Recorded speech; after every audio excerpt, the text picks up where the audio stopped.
Hi friends, welcome to Kolathur cooking. நம்ம இன்னைக்கு புளிச்ச கீரையை வச்சு ஒரு சூப்பரான சைடிஷ் தாங்க செய்ய போறோம். இந்த ஒரு சைடிஷ் இருந்துச்சுன்னா போதும், ஃபுல் சாப்பாடா நம்ம சாப்பிட்டு முடிச்சிடலாம். வாங்க இந்த டிஷ் எப்படி செய்யறதுன்னு சொல்லி பார்க்கலாம். ஃபர்ஸ்ட் நம்ம இந்த டிஷ் செய்யறதுக்கு ஒரு ஃப்ரை பேன்ல ஒரு டேபிள் ஸ்பூன் எண்ணெய் ஊத்திக்கோங்க.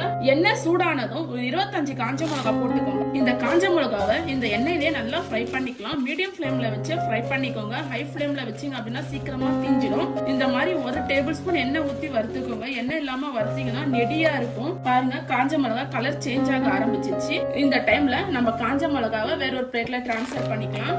இப்ப இதே பேன்ல 2 டேபிள் ஸ்பூன் தனியா, 1/4 டேபிள் ஸ்பூன் வெந்தயம், 1 டேபிள் ஸ்பூன் சீரகம், இது எல்லாமே போட்டுக்கலாம். இதையும் மீடியம் ஃப்ளேம்லயே வச்சு வறுத்து எடுத்துக்கோங்க. பாருங்க, இப்ப நம்ம போட்ட தனியா, சீரகம், வெந்தயம் இதுவும் நல்லா வறுப்பட்டுடுச்சு. இதையும் நம்ம அதே பிளேட்ல டிரான்ஸ்ஃபர் பண்ணிக்கலாம்.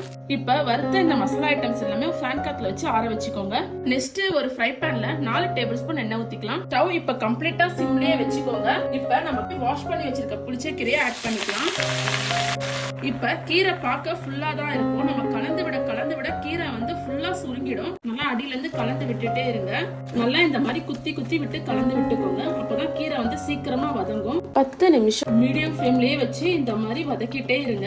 நீங்க ஹை ஃப்ளேம்ல வச்சீங்கன்னா கீரை சீக்கிரமா தீஞ்சிடும். இந்த கீரை வதங்குறதுக்குள்ள நம்ம வந்து மசாலா ஐட்டம்ஸ் அரைச்சிட்டு வந்துடலாம். நம்ம வறுத்து வச்சிருக்கிற மசாலா எல்லாமே ஒரு மிக்ஸி ஜார்ல போட்டுக்கோங்க. மசாலா எல்லாமே நல்லா பவுடரா அரைச்சி எடுத்துட்டு வந்துடலாம். இப்ப பாருங்க, கீரை நல்லா இந்த மாதிரி வதங்கி வந்திருக்கு.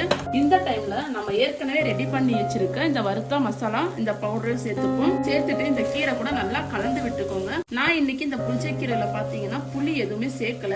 என்ன ரீசன், நான் இன்னைக்கு வாங்கியிருப்பது சிகப்பு தண்டு புளிச்ச கீரை. புளிச்ச கீரையிலே 2 வகை வருது. சிகப்பு தண்டு ஒண்ணு, பச்சை தண்டு ஒண்ணு. பச்சை தண்டு வாங்கினா கண்டிப்பா நீங்க புளி சேர்த்து செஞ்சுக்கோங்க. சிகப்பு தண்டு வாங்குறீங்க அப்படின்னா அதுவே புளிப்பு சுவை அதிகமா இருக்கும். அதுல நீங்க புளி சேர்க்க தேவையில்ல.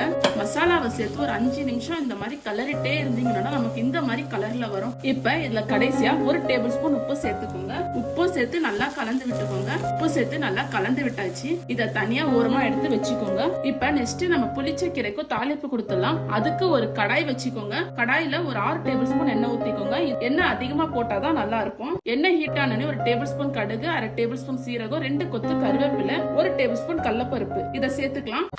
இப்ப இது கூடயே ஒரு 5 பல் பூண்டு இந்த மாதிரி தட்டி எடுத்துக்கோங்க. 1/2 டேபிள் ஸ்பூன் பெருங்காயத்தூள், 5 காஞ்ச மிளகாய் இதுவும் போட்டுக்கலாம்.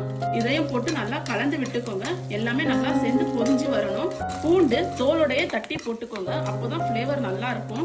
இப்ப நம்ம இதை இறக்கிடலாம். இப்ப நெக்ஸ்ட் நம்ம ஏற்கனவே ரெடி பண்ணி வச்சிருக்க புளிச்ச கீரை எடுத்து ஸ்டவ்ல வச்சிடலாம். வச்சுட்டு நம்ம ரெடி பண்ணி வச்சிருக்கிற தாளிப்பை இதுல கொட்டிடலாம்.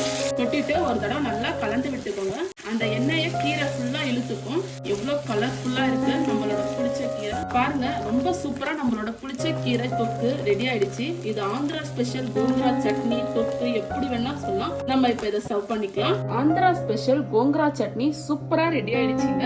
இது சாம்பார் சாதம், தக்காளி சாதம், புளியோதரை, லெமன் ரைஸ் எல்லாத்துக்குமே சூப்பரா இருக்கும் தொட்டுட்டு சாப்பிடுறதுக்கு. அதே மாதிரி நார்மல் நீங்க சுட சுட ஒயிட் ரைஸை வடிச்சிட்டு இதை நீங்க கலந்து சாப்பிட்டீங்கன்னா அப்படி இருக்கும் சாப்பிட. நீங்களும் இதே மாதிரி செஞ்சு பாருங்க. செஞ்சு பார்த்துட்டு எப்படி வந்துச்சுன்னு சொல்லி எனக்கு மறக்காம கமெண்ட்ல சொல்லுங்க. நம்ம சேனல் சப்ஸ்கிரைப் பண்ணிக்கோங்க. தேங்க்யூ.